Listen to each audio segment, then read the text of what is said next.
kind of walk us through the shot there, the shot clock running down. Obviously, you guys needed the puck and get things a little bit maybe uncomfortable. Just had to make a play. Yeah, like you said, I just had to make a play. Perkins was closing out. I got him, getting the air.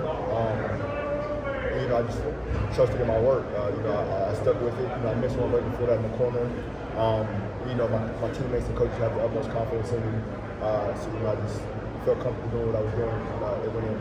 Just your background as a leading scorer, as a guy who's been a team's go-to guy, helping kind of those moments. On the ball. It just helps my confidence. Just being somebody that the past couple of years that gravitated towards the ball and wanted to make those big shots. I feel like that's carried over. My confidence is there. I feel comfortable taking those type of shots and being in those type of moments. You never played with Zach Edey before until this year. I don't think there's anybody like him. So just having that presence on the floor, how does that make life easier as a shooter from the outside? It makes it a ton easier. I tell PJ, Sasha, Tommy, I think he's the best ever. I'm going to miss him. This is my last year.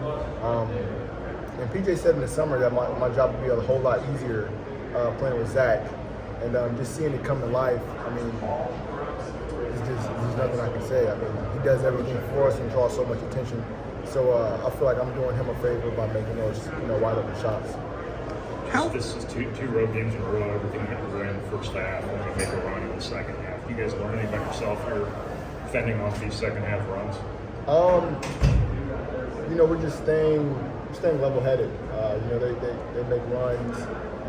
We stick together, weather the storm, and we don't let it affect us. We trust our work, and we just do what's necessary and stick together. This game kind of showed the toughness of this team. I think back to the Illinois game when Zach goes to the bench with a couple fouls and you go on a run with some reserves in the game. Same thing happened here when you rested him in the first half. It really shows the depth and kind of the talent, 9-10 deep on this team. Yeah, for sure. Coach Painter has said it. These guys that don't get to play that much can start on any other team. And at that point, it's just next man up. All of these guys are playing with a lot of confidence. We all believe in them. Everybody believes in one another.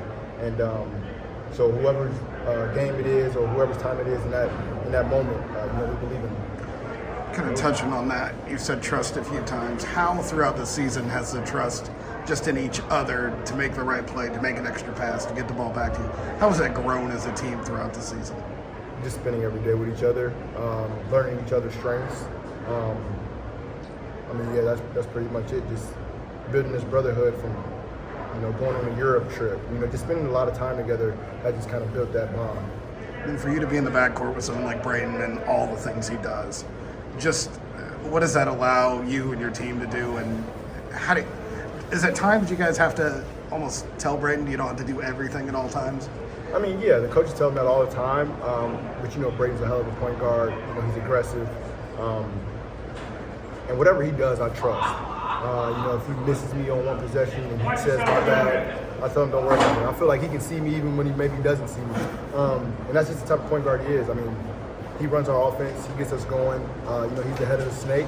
And, I feel like, he can go as far as him.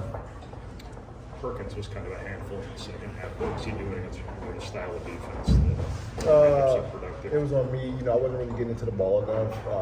He was kind of getting to wherever he wanted. He lived in the paint. When you live in the paint, those outside shots, come pretty easy because, you get your confidence right. I think he's doing everybody though. Yeah, it started with me though. That was my starting matchup. He was getting downhill on ball screens. I feel like I could have stayed into the ball a little bit more, been a little bit more aggressive. It was on me. When Fletcher gets on a roll like he did in that first half, I know a lot of people crap on him about his defensive play, but how beneficial is it just to have a guy that can get hot and carry a team when you need some offense? It's very beneficial. When a lot of guys are keying in on Zach and a couple of us aren't making wide open, step-in threes, to have somebody like Fletcher getting it going, it just makes our team more dominant. Fletcher, when he gets it going, there's nothing, I don't think anybody can guard him. And he knows that too. I think his confidence just skyrockets through the roof when he gets it going.